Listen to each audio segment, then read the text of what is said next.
Now let's look at a couple of examples of calculating the variance of some discrete distributions by hand. So let's go back to the distribution we've been playing with, and I want you to put this on pause if you haven't already, and try calculating it. First, just use the actual definition.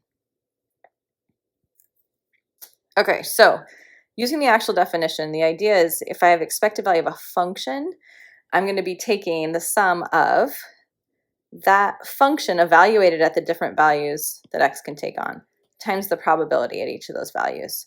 And so that's what's happening here. I have 3 minus 5.9 squared times the probability of 3, plus 4 minus 5.9 squared times the probability of 4. Now, that's fine to do it that way, but it's actually a lot faster if we want to use the property that we just showed, because it's pretty fast to do the expected value of just x squared on its own. That is going to give me 37.7, and then I just subtract off the expected value of x, quantity squared, or 5.9 squared. So typically on a timed exam or on a quiz, I would go with using the property to calculate these by hand, but they're equivalent. All right, so now try it with the dice example, and just as to recall, we've already calculated the expected value of a fair six-sided die is 3.5. So now we just want to know the variance. Quicker way to do that again would be to use the property, because it's faster to calculate the expected value of y squared, which actually does have a name. We call it the second moment. And so notice if I'm going to do this, I'm taking 1 squared times 1/6 plus 2 squared times 1/6 plus 3 squared, doing that all the way up to 6 squared. And then in this case, because all these probabilities are the same, I could factor them out.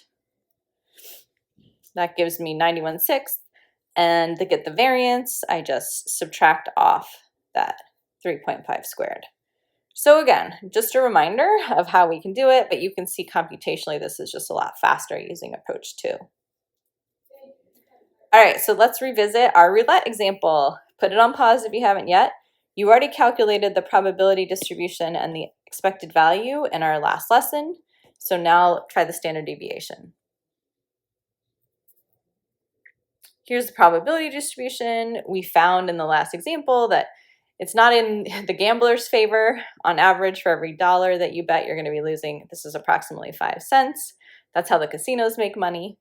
But then the standard deviation helps you get a sense of like, what's that range? Is it on average, you're losing 5 cents plus or minus $1, or 5 cents plus or minus $5? And that's helpful to get a good sense of like how this distribution is spread. So here we are going to calculate it using property 2. It's quick to do the second moment. Then I'm subtracting off this negative 5 cents squared. And then as a reminder, the units of variance are not that helpful for interpreting, because this is the units of dollars squared. So this is really where it's helpful at the end to take the square root, and now we have it back in terms of dollars. So now we can use this when you're trying to decide your risk tolerance. Like, yes, it's not in your favor to bet on this, but the standard deviation is basically helping you visualize a little bit what the spread of this actual distribution is, in the sense that most of the time I'm losing $1, and then there's tiny chances where I might win 35. And that's what this is capturing in a more quantifiable way. Now let's calculate the variance for the Bernoulli, binomial, and Poisson distributions. So the Bernoulli random variable, we've already calculated the expected value. And so we're going to use that. We're going to use this definition of variance to calculate the variance for the Bernoulli. Go ahead, put it on pause, and do this yourself using that second version of the definition. Okay, so that version is telling us I just need to calculate the expected value of the quantity x squared, and then I can just subtract off the quantity p squared, because p is my expected value of x.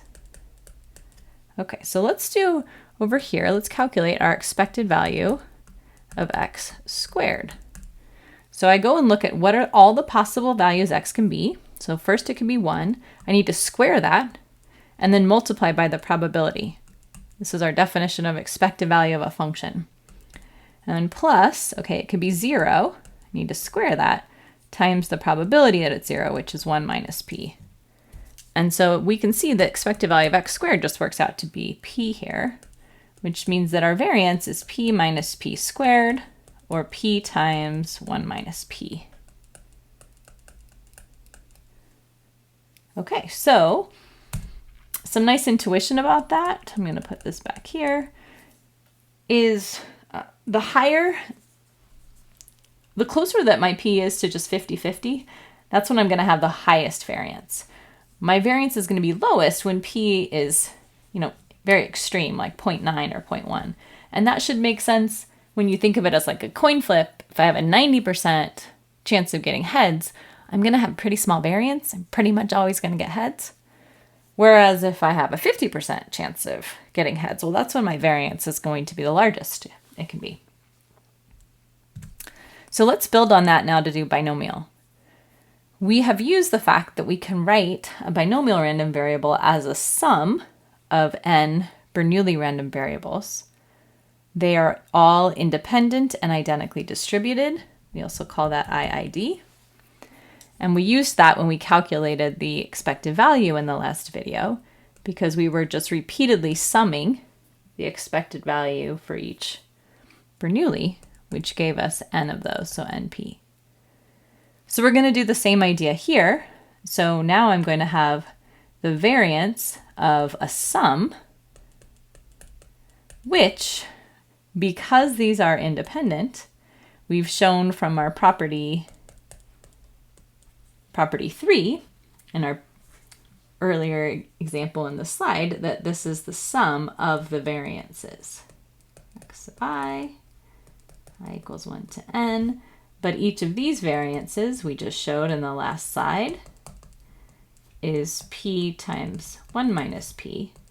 And those are constants, right? Because my p is defined. So I'm going to have n of those. N p 1 minus p for my variance.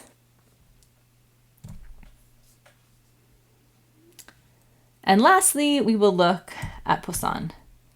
So if you recall, here is our probability mass function.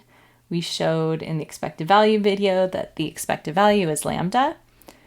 To do the variance, it's a little bit more involved with all of the sums and properties of sums, but I'm going to walk through it on the next slide. And I don't want you to freak out because I know this is a lot of calculus notation. What I want you to do is basically be able to follow the general flow without getting completely bogged down in the details. So one of the pieces I want you to be able to do is start with the definition, right? So the expected value of x squared is, well, it's going to be k squared times this, and I'm going to be summing this because of our Poisson distribution. Why am I doing the expected value of x squared? Because we're using that property 1 to calculate our variance here. So all of the work here is some simplification using rules from calculus. In particular, this is the key part where we say, oh yeah, this looks like the Taylor series, so that we can get to replace things here. And at the end of the day, then I get that the expected value of x squared is lambda squared plus lambda. Then I still have to subtract off the mean squared. But we showed the mean was just lambda, so I end up getting rid of those lambda squared, and lo and behold, the variance is the same lambda. So this is an interesting random variable because the expected value and variance are both lambda. So this concludes our examples of calculating variance.